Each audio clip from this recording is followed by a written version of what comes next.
Yung tagapagpakilala kay CAD Thompson. Sa lahat po ng mga chairman says, isang magandang araw po sa inyo lahat, sa mga branch president. Magandang araw po, happy birthday po, Esther Cleo. CNP na lang, CNP Esther Cleo. Happy birthday po. Siguro may babahagi ko lang mga kapatid sa kanang balikat, no? Tayo bilang sa mga leader, bago tayo maging isang leader, dumaan tayo sa doktrinasyon. Itinuro sa atin yung pagmamahal sa kapwa guardians po natin. Itinuro po sa atin ang mahabang pasensya, respeto at paggalang. Dapat tayo mga nakakataas o nakakababa man, iparamdam po natin yung pagtanggap natin. Kasi bago natin tinanggap ang karga sa kanang balikat, ibig sabihin po noon, lahat po ng alituntunin na nakasaad po doon, tinatanggap po natin.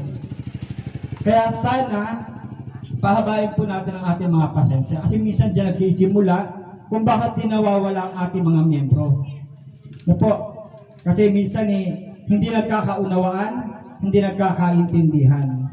Respeto lang. Kaya nga tayo meron tinatawag na CADS, yung triple T. Di ba yung RDH?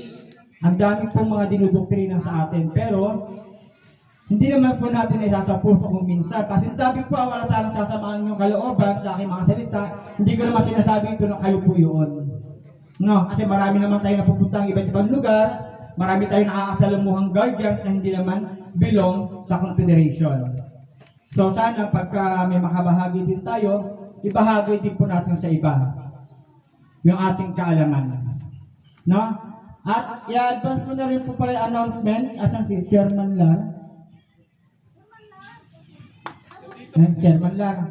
Kami po ay nag-usap na po ni Chairman Lar from Joint Coalition and Central Branch ng GIFBSI. Nais po namin maglunsad din po ng live load program para po sa nasasakupan po ng Joint Coalition and Central Branch ng GIFBSI.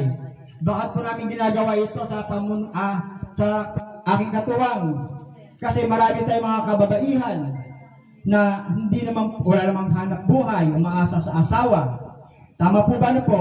At hindi rin naman po sapat ang kinikita ng kanilang asawa para matugunan ang kanilang mga pangangailangan sa pamilya, sa bahay, tulad ng tubig, kuryente, pagkain, etc. pa. Kung ano pa mga kagastusin, lalo sa mga may anak na pinapaaral.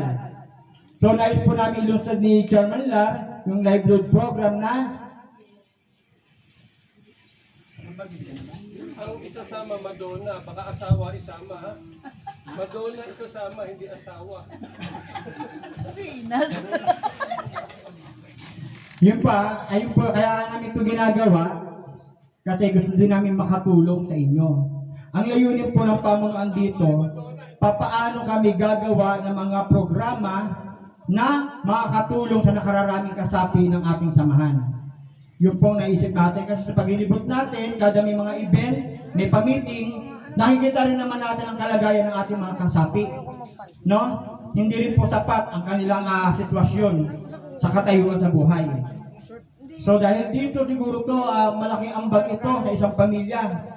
Kasi makipag-chismisan ka, eto na lang gagawin mo. Nakatulong ka na sa asawa mo, nakatulong ka pa sa mga gastusin sa bahay ninyo. So siguro, babanggitin ko na lang ito kung anong program ito kasi nakipag-marketing pa ako. Kung magkakasundo kami, isasama ko po yung mga opisyalis ng Joint Coalition at ng Central para po makapagpirma ng agreement. Pag magkasundo po kami, no? Kasi ayaw din naman kasi namin magiging dihado yung ating mga miyembro. Kasi kayo po ang magtatrabaho. Nasa bahay lang po kayo, kahit nakapikit ka, magagawa niyo po yun. Promise po, napakadali. Nasa bahay ka lang. So, katuwa mo pa, anak mo, wala naman kayong hawakang makina dun eh. Gagawa lang kayo, kami na po bahala mag-market. And then, pagka-market, bigay agad ang inyong sweldo. Sarili nyo po yun ha, hindi mo kami magpapasweldo. Kayo po ang gagawa ng sarili nyong sweldo. Hindi po kami. Depende sa performance mo, yun din po ang magiging income mo para sa pamilya mo. Okay po? So, antayin lang po natin patawag, inform po lang po si Chairman Lar kung kailan po natin ipapatawag ang bawat panguluhan ng Joint Coalition and Central Branch ng GIFPSI. Maraming salamat po at happy birthday po ulit.